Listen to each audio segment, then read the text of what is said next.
বন্ধুরা, আজ আমরা নিয়ে এসেছি ইফতারের জন্য পারফেক্ট একটা রেসিপি, কলা আপেল দুধের স্মুথি।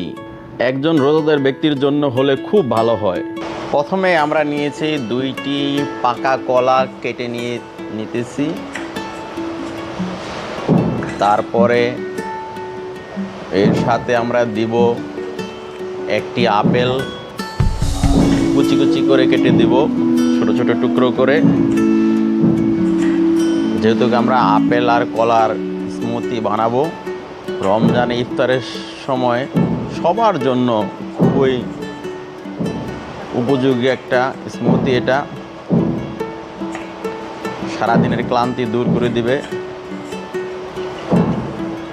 আমরা আপেলটাও কেটে নিয়েছি।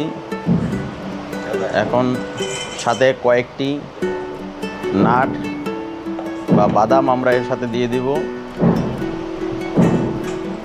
তারপরে আমরা ঠান্ডা করে ফ্রিজের থেকে 200 মিলি দুধ দিয়ে দিয়েছি আর 1 চামচের মতো মধু দিয়েছি।